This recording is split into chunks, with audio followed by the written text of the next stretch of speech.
In a number of videos over the past 5 years, I talked about how back in late 2016, I became convinced that Donald Trump was the biblical Antichrist, and how in early 2017, I watched a video by Brother James Key, which helped confirm that I was on the right path. However, back then I still needed to verify everything through the Bible. So, during those first few months of 2017, I started to re-familiarize myself with the biblical traits for the Antichrist, and over again, I was amazed at how well those biblical descriptions fit Trump. For example, among those descriptions is how the Antichrist will have the mouth of a lion, meaning he will roar when he speaks, as if he is the king of the beast. He will be a loud and boastful man who magnifies himself in his own heart. He will also come in his own name, meaning that he is well known. He has worldwide fame, and this worldly fame will deceive Israel into accepting him even though they rejected Jesus, who came in the Father's name. The Bible also states that the Antichrist will not care about the truth, casting it to the ground as if it has no value. And this is because what is of value to the Antichrist is for his own name to be glorified. The truth simply doesn't matter unless he can use it to magnify himself. To make a long story short, in 2017, I was led to dozens of Bible verses that point to Donald Trump as being the Antichrist. I also learned that while many people might match some of those descriptions, there simply isn't anyone on the world scene who matches them all except Trump.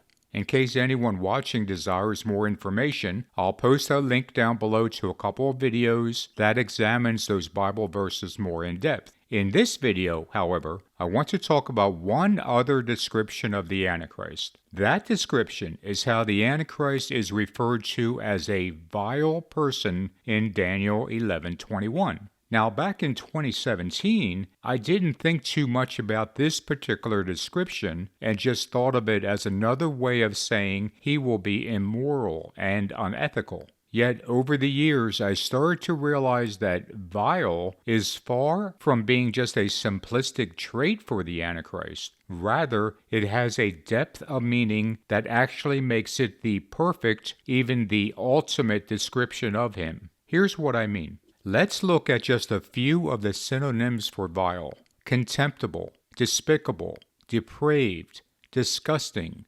nasty, repugnant, repulsive, revolting, sleazy, vulgar. Now notice the way Donald Trump speaks and acts. Look at what he posts on Truth Social. On an almost daily basis, he is contemptible, disgusting, repulsive, vulgar, and so much more. He is simply vile in every sense of the word. But what's fascinating isn't just how perfectly all these other words describe one Donald J. Trump, but how the antonyms for vile also perfectly describe how a true Christian should be: comforting, gentle, good, helpful, honorable, kind, moral, pure, virtuous, worthy.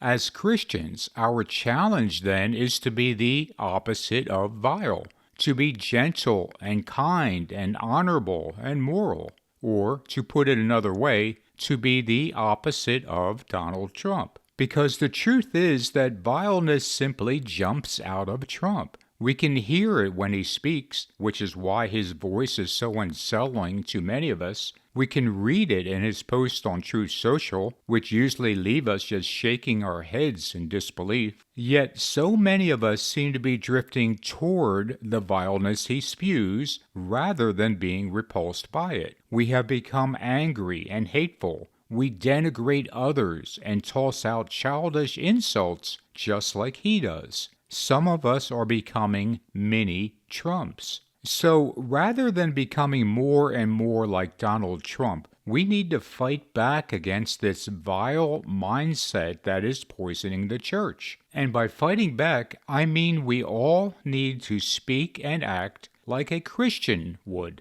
And in fact, the Bible tells us exactly what we are to do in Romans 12:2. And be not conformed to this world, but be ye transformed by the renewing of your mind, that ye may prove what is that good and acceptable and perfect will of God.